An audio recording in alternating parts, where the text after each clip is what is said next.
All right, Danielle, episode, Right. I don't know why I still had to think about that, which is Life Path 2. And at work, they are the collaborators. So they keep the peace, they bring people together, they are an empathetic leader at the same time. But we're going to talk about when you see the climb or you see two leaders who are maybe going for the same rung on the ladder. And if you're watching and you can see their voice change, or if you maybe worked with them in the past, you know who they are or they were fundamentally as a leader, and all of a sudden it comes to the place where maybe they weren't a collaborator. Maybe they were, cutting throats across businesses. They did what was best for themselves. And then now all of a sudden they're this collaborator amongst people.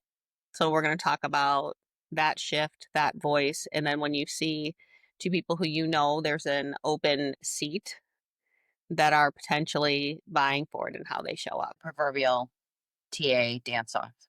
That's right. In corporate, bust a move. Corporate dance off. Yeah.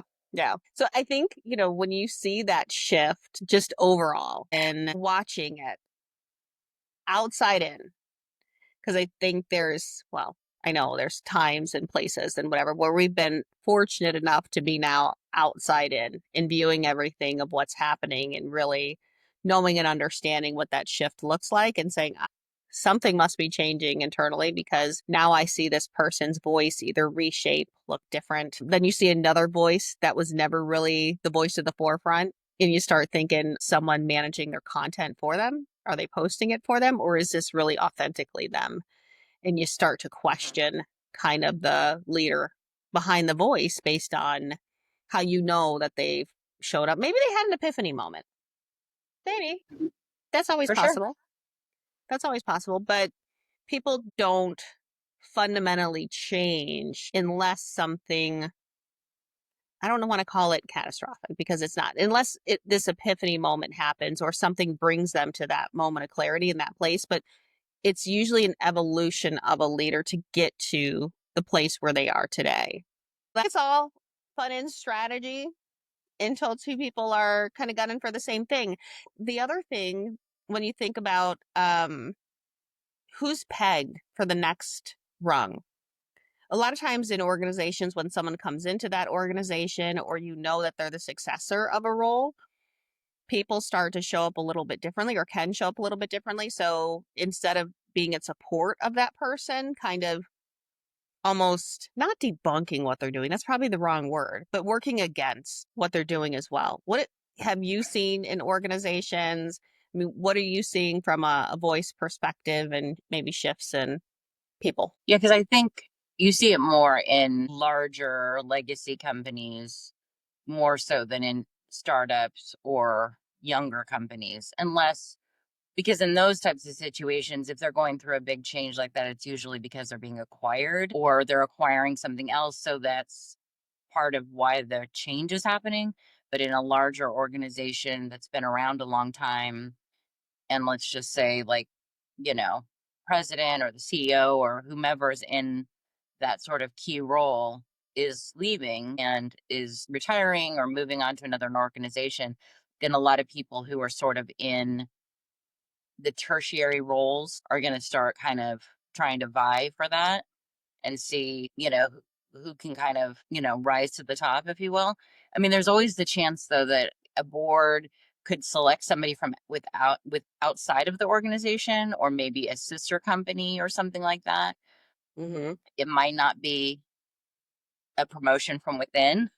So, I mean, I can imagine if you're in that role, that would be really tough, right? Because you're thinking, okay, I've been here, I've done all this stuff, and like you're trying to make yourself shine as a potential replacement. But then what if they pick somebody? I mean, it's one thing if they pick somebody else within the organization, but then it's totally different if they pull somebody from another Yeah. company, right? Yeah. I So, agree completely. When I think about like that dynamic internally too and what it does, like it's almost you have to pick a side. Do you support this leader, that leader, right? Based on how you've been, maybe, I don't know, maybe how you've been treated. If this person becomes the next whatever that role is that you're now influenced by, reporting to, and then you have another person who's climbing up and trying to reach there at the same time. And maybe they've been a better partner. You start to see people divide based on who's taken care of them. It ultimately breaks the foundation of an organization from my view, and Hmm. really how it starts to shape out. And you lose progress, you lose strategy. People who, have been more cutthroat becoming a collaborator, there's always suspicion behind it. There's a huge suspicion, like, now why does this person want to work with me? And you Right. see it in several different places as someone's trying to put on a different persona. The one interesting thing is how many people are truly backing this new persona, and are they just doing it for fear of, if I don't do this, we constantly go through reorgs. We constantly go through all of these things, and now I'm at risk. So when does it become a support versus a safety? Yeah, I think especially in today's world where we are seeing companies that are going through not just mass layoffs, but like you said, like reorgs that are happening 2 and 3 times a year, whereas in the past it might have been every couple of years or even just once a year. I mean, that's really stressful. And unless you are on the list and oh, they're going to dissolve my department or whatever, and you kind of are aware of it and can kind of start making progress outside of the organization, that's really stressful, and it makes it really hard for people to be productive and to feel good. So you might start wanting to align yourself with someone, but then sometimes that's maybe not possible, maybe not close enough to, or you're close to whom you think you should be in order to kind of protect yourself or to be in a good position. And that's not actually true. That's not actually right. Yeah, I think it's so complicated. It's become more like politics than I think ever before. Think about with the shifting of technology and AI. So let's even think about that for a second, because when you're in an organization and you're a change, I'll call it a change, you're a disruptor. You're a change leader, you're a disruptor. You like to look at things and see the larger picture, and then how can you map back to that, and what do you need to put in place in order to get there? And then you have this current environment that we're in, where now, if you want to keep your seat, essentially, you have to be on the edge of innovation, and you have Right. to be now a supporter of that. So there's another shift that's kind of happened, where there's these blockers that were like, I want to keep status quo. I want to keep these people out of the business. I don't want visibility, because then it shows what maybe I'm not doing, things of that nature. Now they have to become a proponent of that. Now they show up as someone who is leading by innovation, thought leadership. I saw something today where someone was talking about a third party as labor versus a partner. I thought that was so interesting. I was like, did you purposely put this out there, or do you realize that you need those partners and should be calling them something a little bit differently based on Right. Like, what what's you wrong with the need? word partner? Right. I Right. mean, yeah, that's weird. That's a It's not weird way third of party looking. labor. Like, what are we doing? I don't know. Did we just go back 200 years or something? I don't know. Yeah, It that just just, feels weird because that to mhm. me, that reminds me more like what people refer to with like unions, like a Yeah. labor union. You know what I mean? Maybe Yes. that's not really, but in the reference you're talking about, that's not really that wouldn't really be the right thing. But that's what I think of, like, is like a labor union. Yeah, I think about that too. And you can only build so far. I feel, smart person knows. Everyone who's sitting in a seat knows. Your internal capabilities only go so far, no matter what you're building, no matter what you're doing, right? So it would behoove you to partner with, or have a partner that does these different things, so they can help lift you up. It's their core thing. The one thing that I've seen in, if I think about our time at Elmer, if I think about our time at, well, when I think about Orbital, we were in a period of time where it was innovating, because we were going from your fax machine running to get the resume off Right. It was sort of to, early. Yeah. Now we need a system to hold all these resumes. So this was like an innovation period, I feel like. But then as you got Yeah. to the Elmers, where they try to build everything internally themselves, and then we had to bring in our third parties to help us innovate, have the right systems. That's where we started the relationship with Broadbean. Remember, that was like the best thing since sliced bread back then to distribute jobs. Then they sold it Right. to Career Builder and everything else. But when I Yeah. think about that, that was you had to get to an innovation, and there was an awareness that you can't build these things yourself because there's internal limitations. I think we're at that place again where Yes. maybe the leaders who said we can build all these things are saying now we need that partnership. I'm not going to call it labor. I refuse.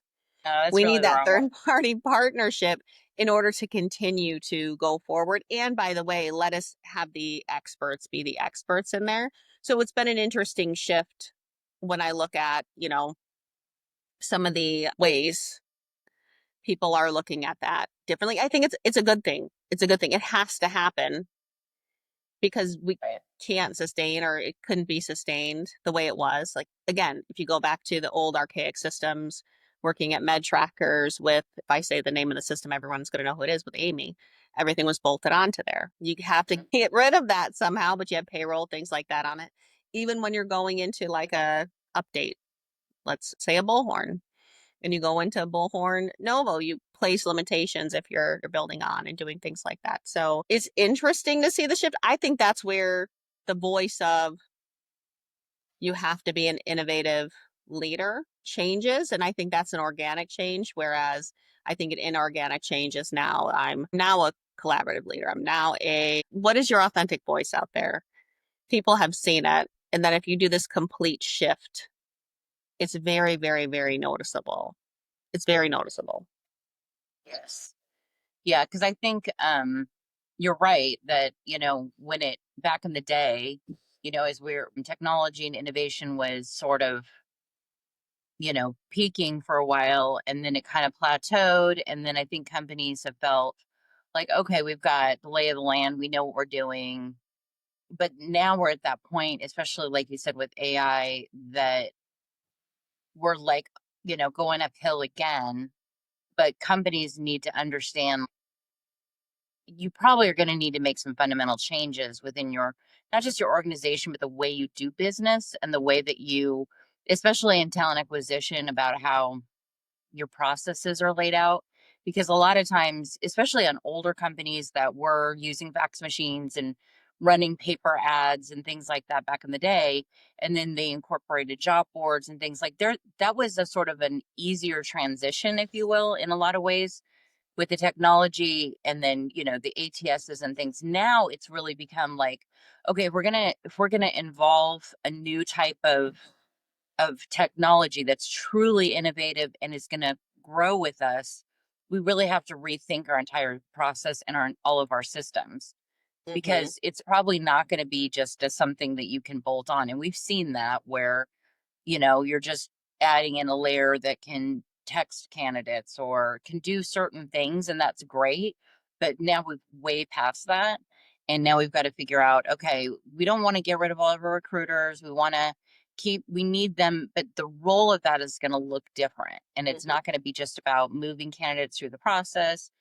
We need to, that's going to mean the recruiters have to be leveled up. The system's got to be modified, because I think that this is anything we haven't said before, which is just that if you're gonna upgrade all of this, really evaluate what you're upgrading and Mm-hmm. what works today and you can keep, and what isn't working that you can let go of. Yeah. And really make if you're gonna make this change, let's start making it proactively and understand that not all vendors or partners that you're working with Vendor today is make better than long footprint. labor, than third party labor. Oh yeah, but like yeah, it's true, right? But that's those, maybe not all of those are going to stay with you on this Mm-hmm. path, right? So you have to kind of reevaluate not just what you have today, but what you're going to need next year and 2 years down the line. So it really takes a lot of, forward thinking, a lot of like just imagination, right? Yeah. Because I think that's something that's been lacking for a long time is like, oh, well, this is the process we have, and this is what works, and this is what our people know. And we don't want to change that too much. And change is hard. I mean, we've been through so many different instances where recruiters are like, I don't know what I'm doing. I don't want to do this. And it's like, well, but it's going to happen. Like you're going to have to come on board or you have to Hmm. move out of the way. And not just for people who are doing the work, but the leadership too.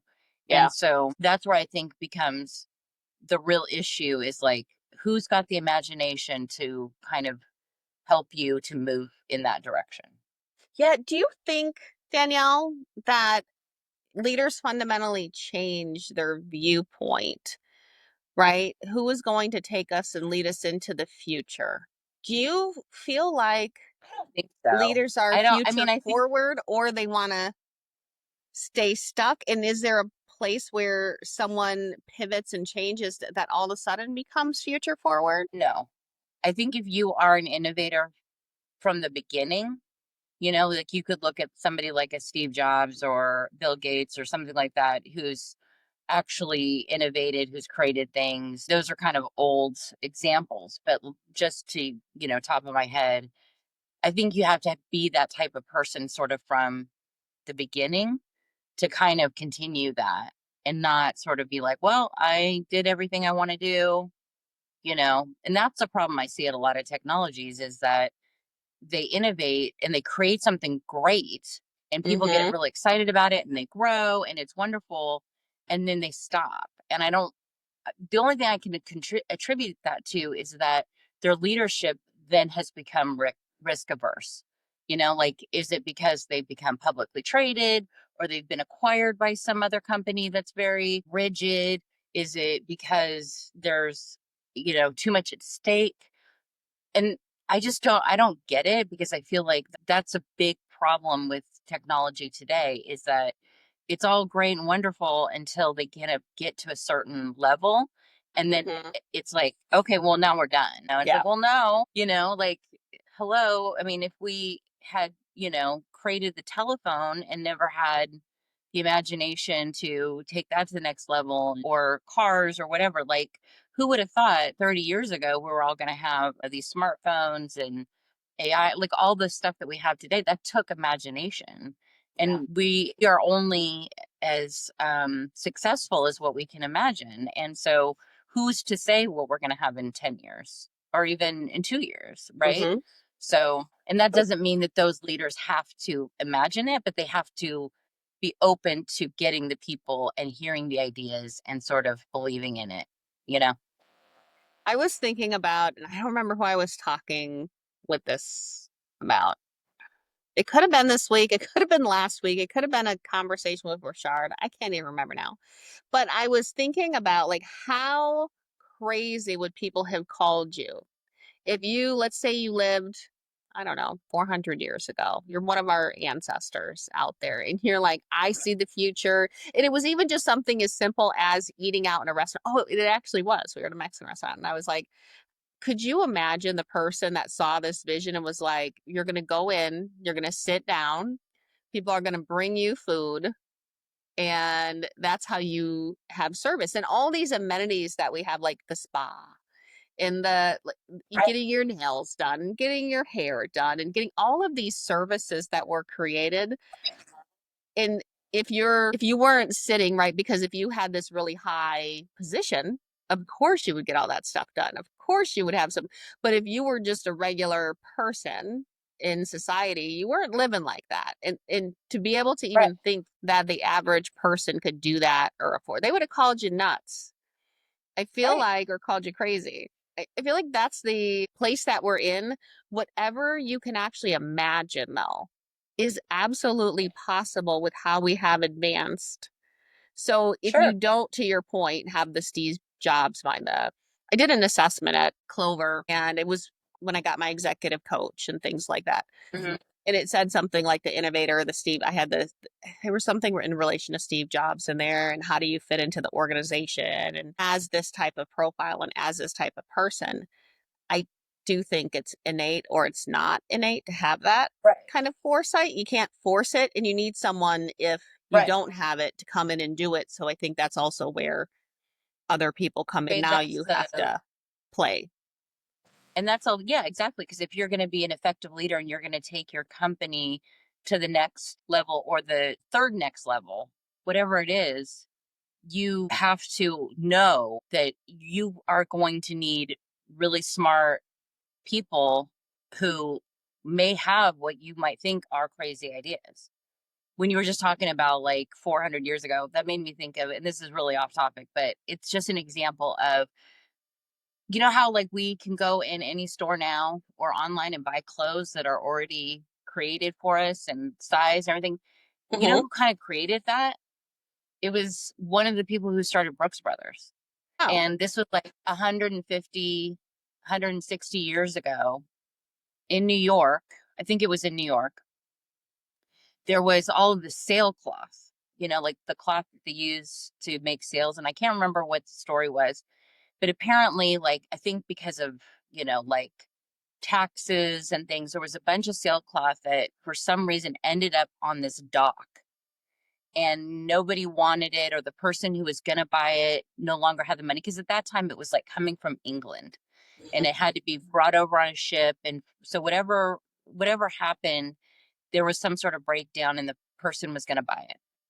And so this guy, he was trying to start a business and he kind of knew how to tailor. And I think he was, an immigrant, and he found all this cloth. And so he bought it for really cheap. And he's like, and people are like, you're nuts. You don't have any money. Why are you buying all this cloth? What are you going to do with it? And so he took it to a shop and he started making clothes for people. And so ultimately, it ended up in a situation where, because before that, all your clothes had to be made for you. And if you worked in like service, like as part of a house, they would provide uniforms and those were made for you and all of that. But if you had money, all of your clothes are made for you. You'd go into a hmm, shop or somebody would come to your home. And so this was sort of this revolutionary idea that you could actually go to a shop and you could buy pants. And this was mainly for men at the time. Like you could go and buy pants and shirts, and these were like things you could work in and go do your. And so it kind of grew from there. But that's essentially like people thought that was crazy. Like, who's going to yes. go into a shop and buy something that's already made? Why would you do that? But that took somebody like with this crazy idea who saw something Hmm. and was like, "Oh, I can do something with this," and figured it out and made something of that. So I just thought that was like the coolest story because it's like we don't think about kind of how we got to the point where we can just go buy clothes and everything, but that's just part of our culture, now. Think about that innovation piece, and then the leaders kind of what we were talking about at first, the vying for position, or one maybe sees someone has a vision, so they kind of push that person out, and then now all of a sudden they became the one with the vision and maybe some foresight and things of that nature. Like I see that pivot and change, which again, I think if you're smart, you bring in smart people and have smart people do some of these things, right? And it's just, and then you have some people who don't still will want to innovate, but at the end of the day, you have to. You have to. Yeah. Well, you can't not anymore, right? I mean, that's, as long as we've been doing things, something else came along to usurp that. I mean, who would have thought even 10 or 15 years ago that you could have your phone and you could download an app and go onto that app and order food and have that food delivered to you, and you didn't have to talk to anybody, you didn't have to even hand a credit card or cash or anything, like that you could just do all of that and never have to interact with someone, and it would work, right? That you would get alerts about it and where your food is and for going, your groceries or any of those types of services. Hmm. I mean, that was crazy. I mean, when like the iPhone came out, we were all like, what's an app store? What are these apps? Like, what Yeah. is, and then to imagine that we get to a point where, or you could rent out your house on. Airbnb to people you've never met, and you could go, I mean, those some of those things, like, or get a ride Yeah, for that matter. yeah. There's so many things that it's just sort of part of our culture now that you would Hmm. never have thought of 20 years ago. Yeah, it's really, we Because had the this iPhone came out, what? conversation. When did the iPhone come out? Was it 2005? So it's like 20 years ago, I think. You always are so good with those dates, and I suck at them. So I'm going to trust I can you. just sort of remember when it came out, and I think we were at I'm like, I have Orbital. no idea. I remember But when those it are came locked in out. your brain somehow. Like, I don't, it's a talent, Okay, it might Danielle. not It's have a been talent I don't 2005. have. I think it was later because I remember it coming out when we were both at Orbital. Because I remember talking to people about it and like the lines and the whole, and like it was only available through AT&T, and I had Sprint, and like all that kind of craziness of the early stages. But I was like, Yep. what are we going to do with this phone? And like, I don't, crazy. I Yeah, think it I was like was, 2006, 2007, I bet you actually. you're right. I'm going to look because I believe you have these things locked in your brain and memory. And again, I have no idea how you remember this stuff. If I One, could tie it to a memory of like where I was or something like that, then I'm pretty good at figuring that. I'm going to ask when it was invented in public. So, like, when could you get it? Yeah, So, I'm sure it was invented and it might have even been announced, but then it wasn't available for a while. it was 20 days difference. So, iPhone was officially introduced by Steve Jobs on January 9th, 2007. And then it was publicly available to purchase on June 29th, 2007. So 20 days. Okay, so I was right. I said maybe 2006 or 2007. Yeah. Interesting. Okay. Yeah, so almost 20 years. I mean, it's coming up. I mean, they were obviously working on it and creating prototypes and everything before that, probably in Hmm. 2004, 2005. So, Yep. Yeah, I don't, like I said, you locking in those dates. It's a special skill and talent that I do not have, that I do not have, I that I go, do not have at yeah, all. if I can tie it to a memory, then I can, and like where a place, then I can usually figure it out. But, Hmm. now that I've said that, I've just jinxed myself forevermore. So, Nah, I don't think so. When we think about that climb, right? And then the vying for position overall, when someone starts becoming, I think there's things you have to pivot as a leader. There's things you have to look at differently. There's things, but when you fundamentally become a different person to gain, I don't know, do I want to call it clout or to gain I alliance think that's, internally or to make people believe this is who you are? How long can someone put up that show? yeah, because people only go along with you so long before it's got to work out before they Mhm. have, like it's very rare that I think that people will believe, sort of blindly believe before there's got to be some sort of proof or something has to happen to and I think that is clout. It has to come from something, right? Yeah. Do you think social like exacerbates that? Someone posting, right? And all of a sudden they have 100 likes. So let's call them supporters, right? But 80 of them or Right. 90 of them come from the current company that they're at. Does it feel like to others visibly that people truly support that person? But is it because they're trying to create a safe space for themselves to say, because I did notice, let me just say, I'm going to be completely honest on this one, and I'm going to be completely authentic on this one. That when I was part of a certain organization, there were people that would always religiously, is what I'll say, like my content, my posts, they would comment on it. In Oh, I meetings, they can would think say, of oh a my gosh, handful of I people saw off that. the top of my head who I know will always reshare certain things. Yeah. Yes. So there was that. And then because there was like a little bit of the unknown, right? How did I leave? Why did I leave? Was it on my own accord or was it, something different? And by the way, if you were a supporter of me or this person, then you could potentially be at risk because now you're not following the company marching orders, is let me call it. So when you see that too, I don't think internal presence. I wish, so I'm going to just add something to the wish list for LinkedIn.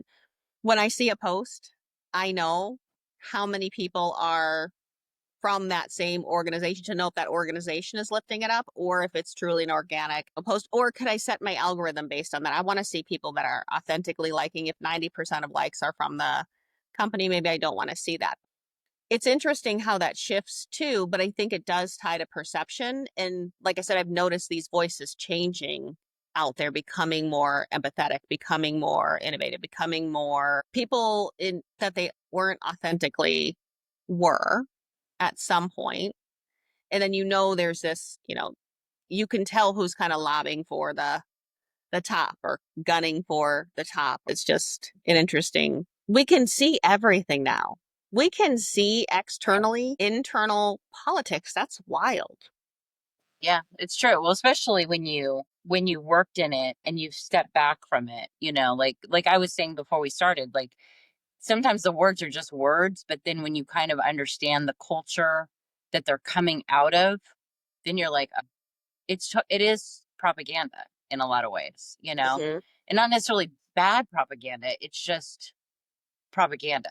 And you're right. Like when, I remember we were at organizations and, the CEO or CFO or whatever might share something or do interview or, something like that. And then we would all get an email about it to go and watch it and Hmm. share it with your network. I mean, and it's not mandatory because they can't make it mandatory, but you're encouraged to do that, and often I would do it, but often I wouldn't, and I wouldn't necessarily just blindly share it. Like I would Hmm. want to watch it or felt like it kind of made sense to me for whatever reason.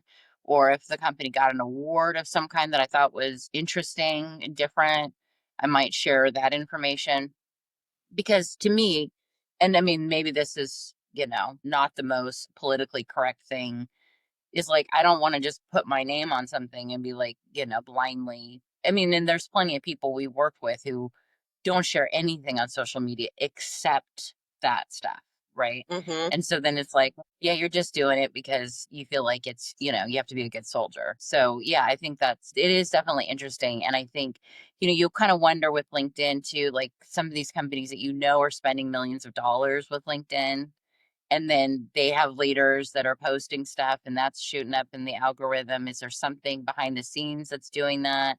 And you're right. I mean, I think a lot of the interaction is coming from, within the house, like Yeah. the calls coming from within the house, you know what I mean? Like and not that that's necessarily a bad No, I thing think because, everybody does it and they should, because if you have something yeah, good, you yeah, want but to I'm get not saying lift it's for a people bad to see. thing, but Absolutely, 1,000%, right? Like, yeah, but yes, it's all some of day. it is probably just, you know, political. Yeah. But you don't necessarily want, I would hope as a leader, if I'm sharing something, that it wouldn't just be people that work for the company, that it might be Right. people who are interested in working with our company or interested in working for our company or just think it's a good company that they kind of admire and want to know more about or whatever. Like that's where the real authenticity comes into play. Hmm. You know what would be great and what would be pretty cool is if companies really helped you understand your voice and what that looks like. And we're gonna talk about this on the next, your authentic voice and things like that. But if companies actually helped you find your voice and what that looks like, instead of stifling it some of the times, because I know I got to a place where I'm like, should I be doing this? Should I be saying these things? Or someone would relate it to something that was completely unrelated. Now, if you think it's related to something in my post, damn it, it probably is. So I would take that to the bank that if you think I'm talking about a certain situation, I absolutely am. You Like what I probably think are. Yeah. the one that I did today was about something I tried to do, 3, 4 years ago. Really excited that no one could see that what I was trying to do and weave together, but it created all this visibility and there was nervousness around that. But if they would have done that then, if they would have done that then, they would have been so far ahead of their competition. They'd be looking in the mirror, the rearview mirror at people. Now they're behind and they're Yeah. restructuring again and everything else. So if you had that, you would have been able to have that foresight to then project based on your business, your volume, what's coming in, what it looks like. I mean, there were so many good things to it. Yes, it created exposure and visibility, but you should want those things in an organization if you don't want to stay a C or D organization and you want to come an A and B and a disruptor and an industry leader. Now you're behind the eight ball. And you could have been Yeah. so far in front of it.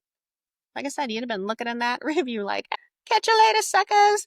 You'd be Right. able to adjust your model in the snap of a finger based on what's happening in the economy and market. So anyways, I say all that to say, like, and I don't mean a crafted voice, like help you find your voice as a crafted voice, but are you the Right. innovator of the company? Are you the empathetic? And maybe you're three of these things or four of these things. Cause when I think about, you know, the way that I pose, sometimes it's about innovation, it's lessons learned, it's, being an empathetic leader. It's all of those things that make me me. But I think when you get to those levels of the organization, you sometimes are not sure who you are, who you should be out there on. So if they could help you find your voice in that way, not stifle your voice, not say, oh, I think you said this and you're referring to this and no, I'm not. Like, this was a thought that I had, and I should be allowed to have my thoughts and push them out there. That would be because then you would Right. not see Yeah. that inauthenticity, can I say it, coming through from Yeah. an ever shifting person based on what suits them in the moment and what they think is going to get them ahead. Right. I think that's true. And I think that that also takes leaders understanding that they don't know everything, and that it's okay that they don't know everything, and that it's okay to admit that, because I think that's really important, is to recognize that just because you may be at the top doesn't mean that you know everything about whatever, and that you need to bring smart people along with you and not be intimidated by them. I mean, not nobody can stay at the top forever, right? I mean, unless, I don't know. I don't want to say names, but yeah, like the roles are going to change. Your role's going to change. You may decide to leave it. You may be asked to leave. Your company could fold into something else. There's so many things. Like the idea of somebody asked me recently, you know, would I consider working for a startup? Absolutely. Why wouldn't I? Mm-hmm. And I understand that that is a question. I mean, sure, that may seem on the outside as a risky move, but I'll tell you what, I think it's riskier to be at some of these big companies that appear to have more longevity Yeah. than they actually do. Like to me, I'd rather be at a startup where I can grow and help define who they are and their presence and introduce the world to them, so to speak, rather than be somewhere where I'm just kind of like trying to figure out, okay, so what are we even doing anymore? Like, why are we still doing it this way? And trying to be that sort of change. Yeah. I mean, I can do that, but it's exhausting and it doesn't always work depending on the company. So, There's pros and cons to each, right? When you think about oh, for smaller sure. structures, startup, sometimes you don't know your place in position. In a large organization, you know your place in position and what cog are you on that wheel? And then Right. if you're trying to get to this other place, what steps and ladders do you need to climb to be able to get there? Where when you go to this other environment, you don't necessarily know, or maybe there's not even something like that set up. So, to your point though, both are essentially a risk, right? When you think about you're going to work somewhere, there's no Everything's a risk. guarantees in life anymore. And No, there's no, you're not going to start at a company at 18 or 21 or 22 and retire from that anymore, and why would you want to? Honestly, I don't really know why you would want to, unless it's your family's company or something. I don't know why that would even be appealing, because there's so much going on. There's so many opportunities, so many things to learn, yeah, that I feel like you'd be shortchanging yourself to stay at the same company your entire career. yeah, I agree with that. I even think about like when I first started Osrine to now, where when I first started, it's like I would only want it to go to like this type of person, this type of company, this type of, which I still have some of those things, holistic and whatever else, but I wanted to build it, run it, and like I saw myself in this big, I don't know, maybe role and it expanding throughout the world and everything else. And I thought to myself, I'm like, I really want to do that? Would I really enjoy it once it got to a certain? No, I want someone Right. else to take it and do it and manage it, and then I can just be done with it because the logistics part, I love the innovation. I love connecting all the dots together. I love creating something that's different. I love all of those components, but where I lose the love is now I could scale a business easy, like when it comes to recruiting processes, things like that. Like no brainer, operations, sales, those type of things. But when you think about scaling and now getting into stores and now getting into, I don't want to do all that. Like, that's not A my lot. love. I would lose my passion for what I was doing and I would feel like it's more of a labor. So I think that's also very applicable, one, to what the example you were just giving, but two, when you're in a role just all together, when do you stop losing your love for it based on did I go too high or climb too high? Or did I take on these things that I don't necessarily like, which we do all do that in our day to day roles. There's things that we don't enjoy necessarily about our jobs that we have to do. Mine's kind of paperwork. I don't like that kind of stuff. Like, I don't like I'm bad with, there's things that I'm bad at. Bad paperwork. Paperwork is one of them. So I can manage a budget all day. Like, give me some, I'll cut dollars, I'll find cost, I'll do all those things, but don't give me paperwork. I was a shortcut recruiter when I did that, but I'm, great with processes and saying you need to hit these things. But yeah, so when do you lose your passion and how do you take on those things? So I think this is what leaders have to think about now with this world evolving so fast in technology. How do you, in trying to position themselves, and then different leaders, skill sets trying to position themselves, if you are vying for that seat, neck and neck for someone, or you're trying to buy for the seat, neck and neck for someone, you have to really think about who can I surround myself with that enjoys these things, that's really good at it, to bring this company and organization forward. I think if you're a person who sits in the seat, and I'm going to call it for lack of a better term, which is, I'm going to say a loyalist, because that is the word that is coming to my mind.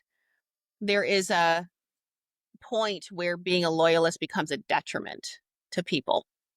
Right? You want to see people do well, you want to uplift them, but when you start to place a square peg in a round hole when it comes to people, and you're not, I think we talked about this too in one of our other episodes, you're not going off of strengths and you're not being strategic just overall, you then become, and this is where some of those underpinnings of who's vying for what becomes really important, and knowing who that person really is fundamentally to their core, is you create these breaks in foundation that then keep you in the same state, and you look back a year from now, 2 years from now, and 3 years from now, and you're redoing the same things that have been done because you're just placing pegs in different places and you're not thinking strategically about strengths and who you're surrounding yourself with.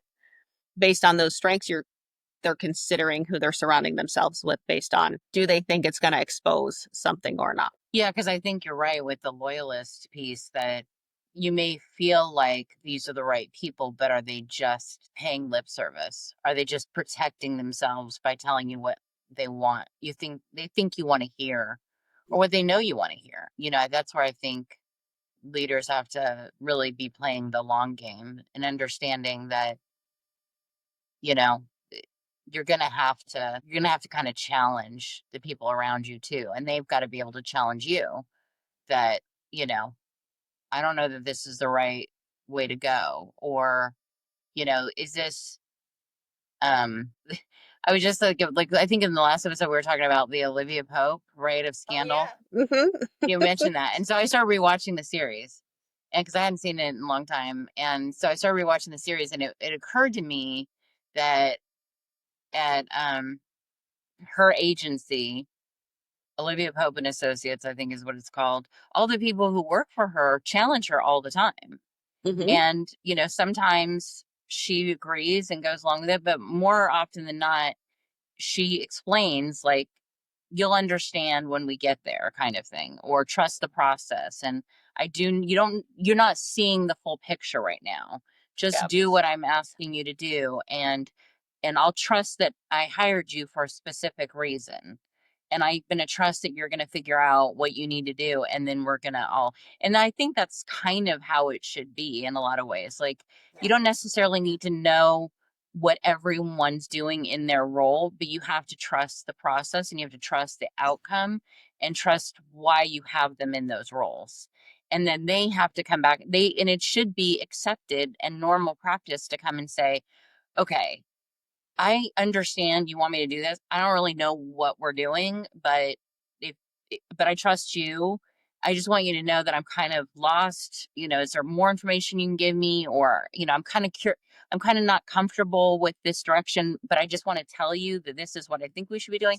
Mm-hmm. And but that's, I think, rare, right? And that's a television show I'm referencing, right? Yeah. So, but I think, I was just thinking about that. And so, like, when I started watching the show again, I'm like, oh, that's kind of interesting because in a lot of ways, that's kind of how it should be at any organization, whether it's 5 people working together or 500 or 5,000. You know what I mean? Like, there should be that sort of collective understanding and communication. And I think that's what most companies strive for, but I don't think that most can do it, you know, especially not once they get big. I agree. And I think that there's like when you think about being the loyalist, that everyone, they probably were the right people at some point in time. But as you evolve, as things happen, right, you have to be really honest and be able to discern when they are able to shift with the business. Did the skill set need to become different? Do I have the right people from a team perspective and be able to move those pieces around and have an honest conversation to say this was the direction that we were going and it made sense at the time. Okay. This is the new direction we're going, right? So you can put the right people in place in pivot, not just based on what's familiar, because I think that also sitting in some of the seats at the top level, what you see is maybe they're even leading change. Let's just say that. Let's say they are a change agent, they're leading change. But where they are resistant to change is who is evolving that change around them.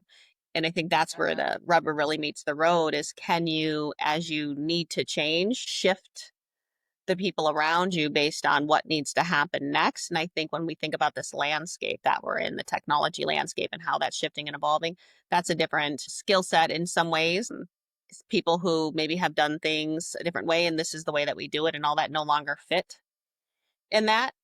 If they can bring Mhm. the knowledge and wisdom of the why and then say, okay, this is how we move forward, that might be the right person. But I think that's a key to where we see organizations stay stagnant or where you see organizations really change.